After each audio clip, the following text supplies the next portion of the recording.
Hello, this is World Business Report from the BBC World Service, where we bring you the latest in money, marketing, manufacturing, and yes, much, much more. Please review us, rate us, share us wherever you can. BBC podcasts are supported by advertising. Hello, welcome. This is Fergus Nichol, the BBC's World Business Report, where in a moment we'll be hearing about two big legal battles.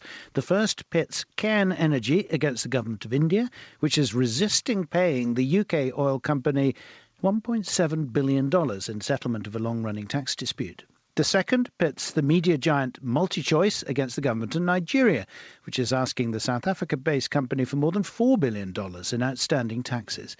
And later in the programme, from the courtroom to the trading floor. It was ironic at the end of the Brexit negotiations that a huge amount of attention was placed on fisheries, which was a tiny proportion of trade on either side, and very little on financial and other business services. So how is the City of London managing in the aftermath of Brexit? Those headlines coming up in the next half hour. Welcome to World Business Report. First today, a legal dispute between a British oil company and the government of India has had unexpected repercussions in France. Cairn Energy, based in Edinburgh and listed in London, has been in dispute with New Delhi over more than $1 billion that was awarded to Cairn by an international tribunal last December. Now, a court in France has agreed that Cairn can freeze Indian property assets in Paris worth reportedly around $20 million. Well, that's obviously some way short of their outstanding claim against the Modi government, but as we'll hear, they have other legal irons in the fire. We will hear from Cairn Energy in a moment, but first to set us up, here's the BBC's Nikhil Inamdar in Mumbai. The case basically relates to the government of India's bid to retrospectively levy taxes on a corporate reorganization exercise that Cairn India, which is the subsidiary of Cairn Energy, had done. And this was, of course, appealed by Cairn in an international arbitration court in The Hague. And it won that case, but the government of India has been refusing to pay up about $1.2 billion that Cairn was granted. And that's exactly why now we've seen the company making this effort to seize assets of the government of India globally. And, this is not the first time that they've done this here in France, because last month they approached a court in New York basically seeking a judicial confirmation of whether Air India, which is the government's national carrier, can also be classified as what they called an alter ego of the Indian state, and thereby being liable for this arbitral award. But right now it does seem like a French court has given it permission to freeze these assets. What has the Indian government said about this court victory for Cairn Energy in France? Well, they haven't said anything officially, in fact, but we have been speaking to some sources within the government, and they've said that the government hasn't actually received any notice or communication from the French government, and that for the moment they were really trying to ascertain the facts and see what they could do in terms of legal action once they, if and when rather, they receive this order. But we do know that the government has already filed an application back in March to essentially set aside this international arbitration award. So they've appealed that ruling, and I think they've been pretty defiant about fighting this the legal way rather than relenting and paying up this $1.2 billion, despite advice to the contrary by several legal experts who've said that this case in many senses only further damages India's reputation as a country that's that's not honoring international arbitration awards, and that it's increasingly difficult to do business in this country, given the fact that contracts are not being enforced. That's Nikhil Inamdar in Mumbai. So what does Cairn Energy hope to do next after its legal victory in France? I've been talking to the company's Director of Group Corporate Affairs, David Nisbet. I think the simple thing about this is that France is one of many jurisdictions in which we've registered the award, and that includes the UK, the US, Singapore, the Netherlands. And it's something we've done in sorrow rather than anger. We need the Indian government to understand that Cairn is in earnest trying to pursue our shareholders' interests. And we'll obviously use whatever jurisdiction that is available to us to do that. Having said that, our strong preference remains that we can find an agreed amicable settlement with the government of India to draw this matter to a close. It's something that's gone on really for 7.5 years. We've had a ruling from an international arbitration under the UK-India bilateral investment treaty in December last year, and we'd just like that ruling to be honoured. So from your point of view, these properties, as we understand it, owned by the government of India in Paris, now, are they transferred to you legally, or do you intend to take them over? Do you intend to use them as bargaining chips? Look, I think, the properties, we've effectively frozen them through judicial mortgages, and I think the properties are a symbol, if nothing else. I think what we want to do is we want to bring this whole process to a conclusion.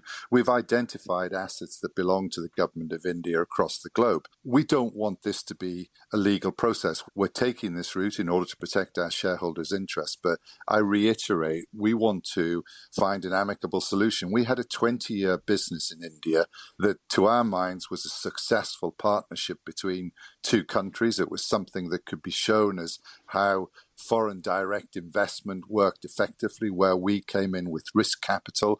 We took a risk in the deserts of Rajasthan, and we found a significant amount of oil which belonged to the people of India. That has been developed. We sold that business. We want a conclusion to a process that was put in train back in 2014 that needs to be cleared up once and for all. Prolonging this doesn't benefit anybody, and the action in Paris is part of a process, as I say, that we want to ensure that we look after our shareholders, who are international shareholders, blue chip companies based in the UK and in the United States and elsewhere, and we haven't had a resolution, and we need to find one. I'm just trying to get to grips, though, with what you intend to do with this victory in law in France. And then, as you just alluded to, there are other jurisdictions, other Indian assets that you're trying to tie into this case. For example, correct me if I'm wrong, the Southern District of New York, some ferocious DAs there, and you are trying to get Air India to be classed as an alter ego, effectively, of the Indian state, and therefore jointly liable for this arbitration. Yeah, look, I think we've set out very clearly that there are three routes to trying to find resolution. One is an ongoing engagement, an amicable engagement with the government of India. There's the enforcement route, and then there's the potential for monetization as well. And I think this is all just part of that process. There's, following your words there, I mean, there's no winners in this at all, really. This is an unfortunate consequence to what was a very good, successful investment story in India over a period of 20 years. We moved on. We tried to sell our final element of a business in India, and that process was halted. We had a ruling from an international tribunal that took 5 years to come to that ruling. It was a unanimous ruling, and I think the best way forward is for everybody to honour that ruling, and we bring an end to this. Our thanks to David Nisbet of Cairn Energy in Edinburgh. This time yesterday, we were talking about a pilot project, pun kind of intended, by Virgin and British Airways to try out fast-track arrivals lanes at Heathrow for passengers who can provide pre-flight proof of their COVID vaccinations. And for the airline's bottom line, as we heard, a lot depends on those in the front half of the plane. An aeroplane may only have 45 seats of business class, but those people are paying thousands of pounds, and that's what makes that aeroplane run. Any quarantine that is set against these business passengers, then they're not going to travel, and that aeroplane therefore is not going to make money. Well, now we hear from the UK government that as of July 19th, British nationals fully vaccinated arriving to the UK from the so-called amber list countries will not have to quarantine when they land. Let's go to Susanna Street of Hargreaves Lansdowne. I guess there are the companies that depend on the business airlines, but there are also cheap flights for holiday makers. Yes, and it was really interesting because immediately after this announcement came, it seemed as though there was going to be less turbulence ahead for the airlines because the likes of EasyJet and IAG, the owner of British Airways, they rose and turning themselves out of the tailspin they've been in the morning. But then realisation, I think, has dawned that really they're not out of the turbulence yet because, as you point out, many of the long-haul carriers such as British Airways and others do rely on business travel. And there's still a long recovery ahead. although some travel providers, like the low-cost airlines, have limited exposure to business travel, it is a critical driver of profitability for major carriers. And actually, business travel has usually taken a lot longer to recover after previous economic downturns. And of course, as well, we've got the very fact that so many businesses have pivoted towards virtual meetings instead. So it still looks like there's going to be a long recovery ahead. And for low-cost airlines, the issue there, the worry, where we've seen share prices fall later on this afternoon, is that it's still going to be costly for travellers because of the tests they have to pay for. And that could exclude some people from going on holiday altogether. Susanna, thanks. Good to have you back with us, Susanna Streeter at Hargreaves Lansdown.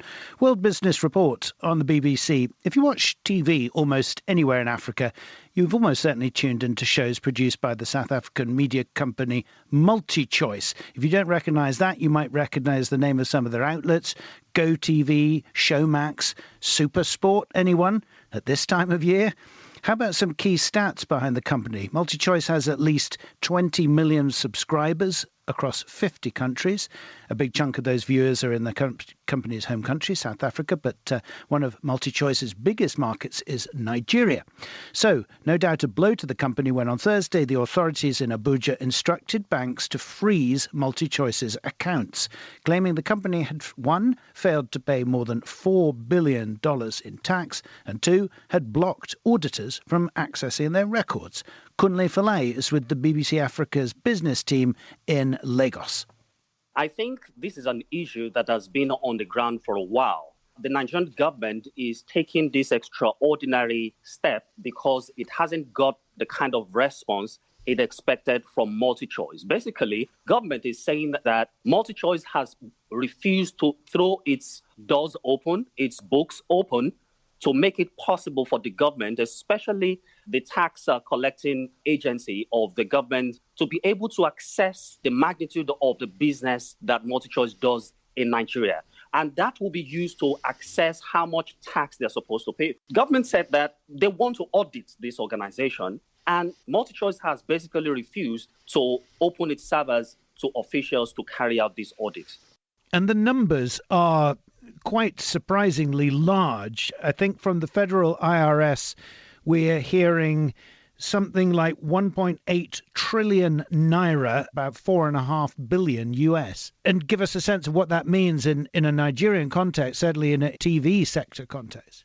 That's really large. The feeling we have is that the government is given this figure based on its own end, able to access about the magnitude of the operation of MultiChoice in Nigeria. The government said that MultiChoice has refused to reveal the number of its subscribers and income. So if that has happened, the question a lot of people might ask is, how is the government able to arrive at $4.4 billion? And I believe that what the government has done in this case is to basically say, since you have refused to show us how much you actually take out of our country, we would use our own understanding of how big your operation is in Nigeria to levy you this tax. It may be lower than that. In actual fact, it may be higher than that. What we have to understand is that according to the Federal Inland Revenue Service, Nigeria's contribution to the revenue of the entire MultiChoice group is about 34%. If the actual figure is anywhere close to that, it certainly shows that Nigeria is the most important market for the South African giants. And that is what the Nigerian government wants to capitalize on.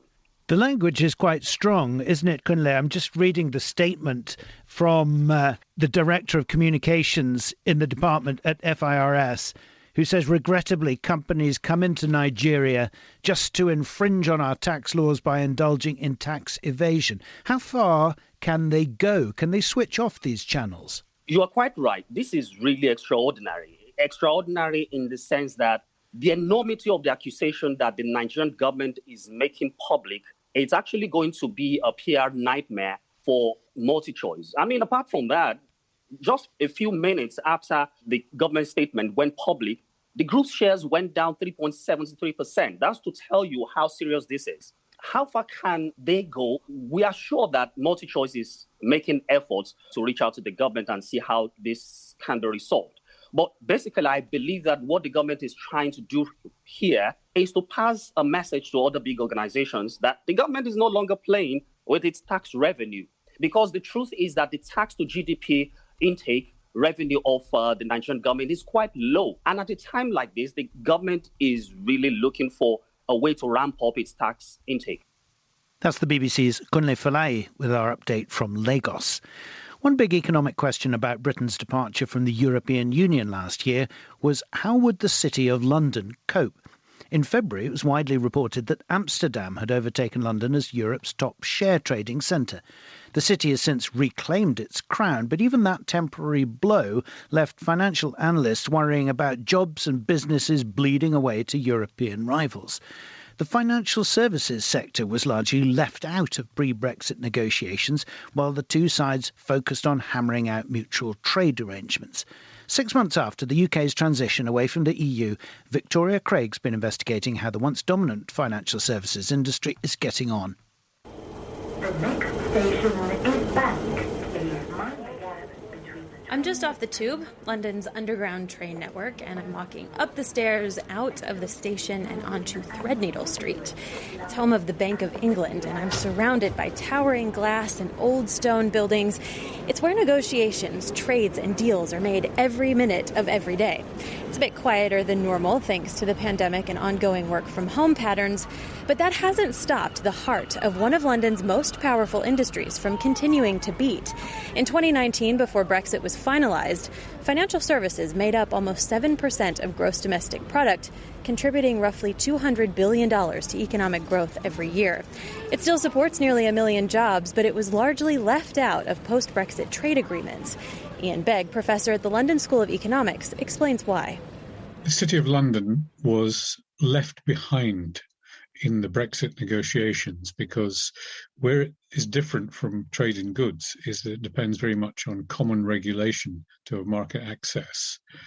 And it was ironic at the end of the Brexit negotiations that a huge amount of attention was placed on fisheries, which was a tiny proportion of trade on either side, and very little on financial and other business services, which are, for the UK, a very significant proportion of its global exports. Where this leaves the City of London, it's waiting to find out whether regulations, which are always changing in the UK, are going to be accepted as sufficiently robust and consistent with what is in place in the EU to enable what's known as equivalence. That's to say, they respect what we do and we respect what they do, enabling us to trade on relatively free terms. Why do you think there was so little attention paid to financial services? There were conflicting motivations going on. Boris Johnson was very keen to get a deal on goods to avoid any tariffs. Tariffs don't apply to financial services, so it is outside that negotiation. Also, the whole point of Britain leaving the single market and leaving the customs union was to have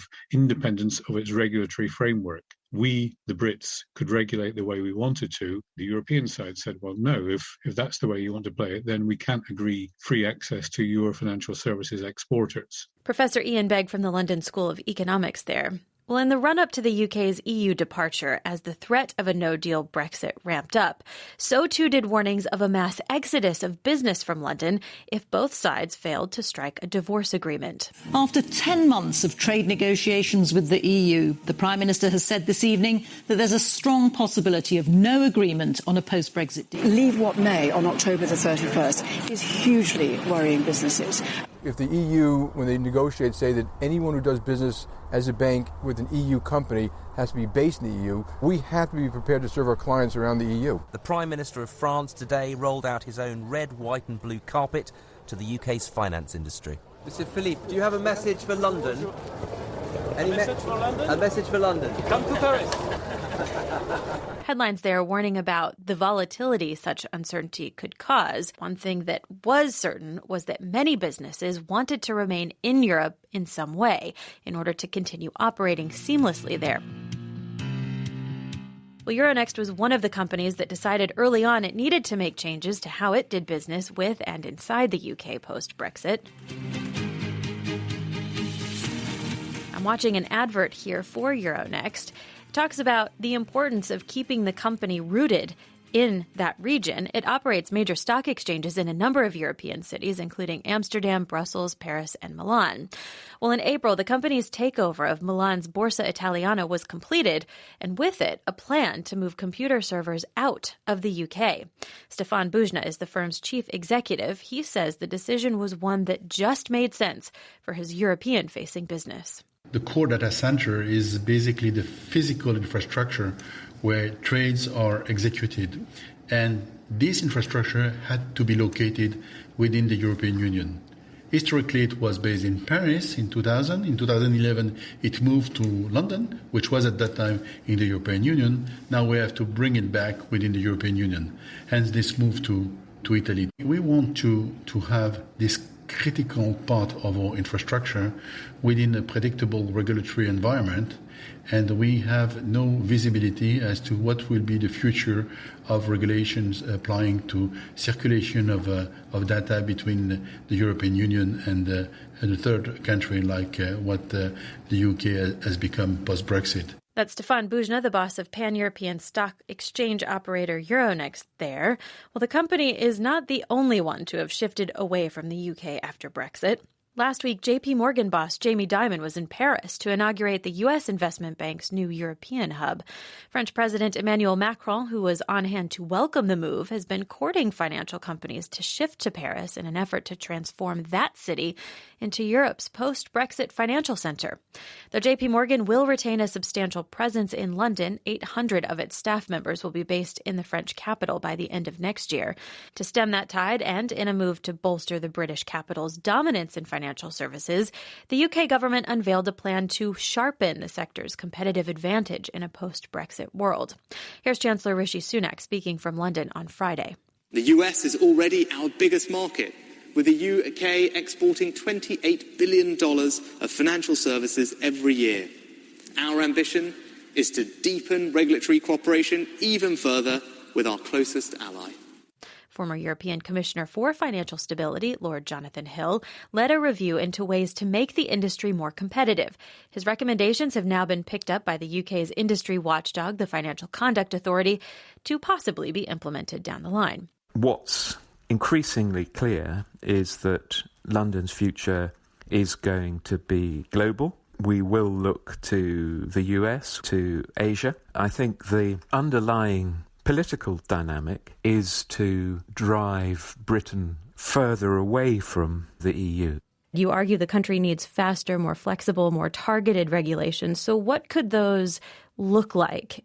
If you think of the digital revolution that's taking place in financial services, there are whole areas where the regulatory framework is not yet constructed, or it's emerging, or it's changing. So if you think of questions about how do you regulate fintech, or how do you regulate new currencies, that's the area that I think is quite interesting and full of potential, because my strong sense, knowing the European system a bit, is that they'll just take much longer to get round to it, and so things tend to be more detailed and then harder to adapt. Britain's going to want to remain part of the kind of international community of regulators, looking to comparisons with our global competitors more than looking to see, well, how do we measure up against France or Germany or the Netherlands? Lord Jonathan Hill speaking to me there. Well, for companies still deeply rooted here in London's financial centre, the question is whether and how to continue relationships with the European Union while also looking for new opportunities in America and Asia. Much in the way companies like JP Morgan have set up European bases outside the UK, the London Stock Exchange launched a new trading platform called Turquoise that allowed it to comply with EU rules and regulations and prevent major post-Brexit disruptions to share trading. As head of securities trading for the LSE, Dr. Robert Barnes runs that platform. He's also head of securities trading for the LSE. There's been no change to trading activity on London Stock Exchange. The framework of European regulation has been really well signposted. We've really been working for the past 3 years to make sure that we'd be able to provide continuity of service. If you take a look at UK listings, in fact, it's been the best start to a year since 2014, even post-Brexit. In terms of providing continuity of service to trade the international securities, the European securities, we launched Turquoise Europe, which is regulated within continental Europe. So it's possible, for example, to trade not just, say, UK Rolls-Royce on Turquoise and settle in the UK, but from the UK you're able to trade BMW, German securities, and settle them in Germany. And that sort of highlights my next question. You know, early this year, the headline that caught everyone's attention was that London lost its status as Europe's share trading hub to Amsterdam. But really, how big of a deal is that, since so much is done on computers and not trading floors these days? How much does it really matter where trades are executed and settled? I think that's an excellent question. Well, the reality is the matching engines of the national markets of France, Netherlands, Belgium, and others are in London, and that's the Euronext market, a very well-respected market. And it really doesn't matter where the machines are, because Euronext is recognized as a European legal entity. Turquoise Europe is a European legal entity, but our matching engine is in the London Stock Exchange data center in London. In February, shares of Swiss companies began trading in London after an 18-month hiatus. Do you think all of this, sort of coupled with what we've been talking about, do you think this is all sort of a signal that London can stand on its own 2 feet? Well, listen, I think this is a great example of how financial centers that work together, financial centers that connect, can thrive. That's Dr. Robert Barnes from the London Stock Exchanging, ending Victoria Craig's extended report in a segment produced for the programme by Nisha Patel. That's it for World Business Report. Choose NetJets, the worldwide leader in private aviation, to ensure safe, seamless business travel. Thoughtful in-cabin design and cutting-edge technology allow you to continue meeting even with those on the ground. Reliable travel with NetJets means in-person opportunities are never missed again. While we continue investing in our response to COVID-19, you can remain focused on doing what's best for your business. For help finding a solution that's right for you, speak with a private aviation specialist at netjets.com.